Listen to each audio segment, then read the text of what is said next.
नमस्कार, लोकमित्र न्यूजमध्ये आपलं स्वागत आहे। बातमी आहे निवडणुकीचा आपापला अंदाज। सविस्तर वृत्त असं आहे की महाराष्ट्रात विधानसभा निवडणुकीचे मतदान संपन्न झालंय। यात आष्टी मतदारसंघ हा 3,86,358 मतदार आहेत। त्यामध्ये झालेले मतदान 2,82,246 हा 71.86% हाय प्रोफाईल आणि चर्चेतील मतदारसंघ राहिलाय। इथे महायुतीच्या दोन पक्षात मैत्रीपूर्ण लढत होत आहे। भाजपाचे सुरेश आणि बंडखोर भीमराव धोंडे यांच्या तर मुख्य लढत होत आहे, तर शरद पवार यांच्या राष्ट्रवादीचे उमेदवार मेहबूब शेख यांचं वर्चस्व प्रस्थापित झालंय। याविषयी मतदारसंघात विजयाची खात्री प्रत्येक समर्थक देत आहे।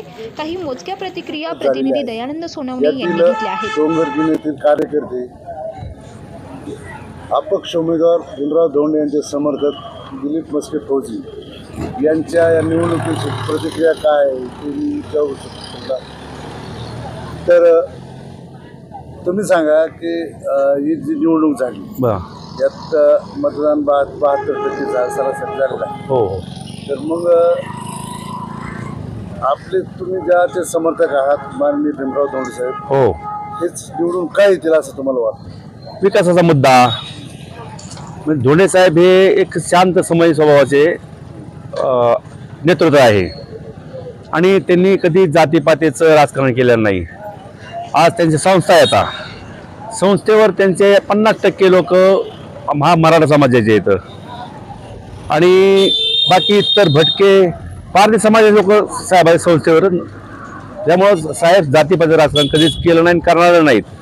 दुसरी गोष्ट, विकास कामामध्ये सर्वात अग्रेसर असणारे अपक्ष उमेदवार माजी आमदार किंवा भावी आमदार भीमराव धोंडे साहेब, कारण त्यांनी जो विकास केलेला आहे, हा माझा डोंगरगिरीचा गाव आहे, हा जिल्हा परिषद गट डोंगरगिरी लिंबादेवी ते दौलताबादपर्यंत 90 किलोमीटरचा रस्ता हा धोंडे साहेबाच्या आणि पंकजाच्या नेतृत्वाखाली झालेला आहे।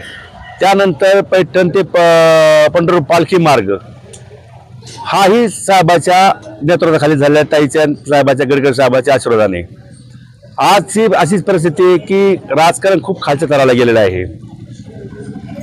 जातीपातीत भांडण लावणे, आपण जर कोणाच्या विरोधात काम केलं त्यांचे खोटे गुन्हे दाखल करून केसेस करून त्यांना आत टाकणे, म्हणजे कुठेतरी हुकुमशाही आणि दंडमशाही ही मोडीत निघावा, यासाठी धोंडे साहेब हा विजय यांचा निश्चित आहे। आणि दुसरी गोष्ट अशी आहे की साहेबांनी कधीही जातीपाती कुणावर गुन्हे दाखल केले नाही, पोलीस स्टेशनला खोटी तक्रार दाखल ह्याच्यावर करा त्याच्यावर करा म्हणले नाही, तर त्यामुळेच साहेबाचा आज विजय हे निश्चित आहे।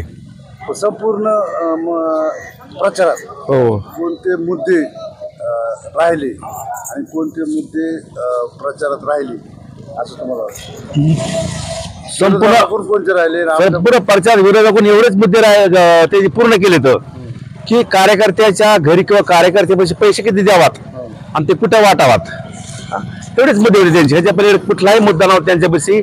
फोडाफोडी, दटमशाही असा नाही फुटला तर चल किती घ्यायचं तुला बोल, बस ही आपली वाईट व्यसनाला लावणारा हेच बाकी विरोधक होते। ह्याच्या पलीकडे काही विकासाचा यांच्यापाशी विषयच नव्हता कुठला, म्हणजे रोजगार काही नाही, कुठलाही निवडणूक मिळलीच नाही रोजगार। फक्त हे लोकांना विकत घेऊन आपण कसं निवडून येतो, मतदाराला विकत घेऊन आपण कसं निवडून येतो, हाच यांचा मुद्दा होता, एजेंडा। ह्याच्या बाई ह्याच्या पलीकडे काही नाही।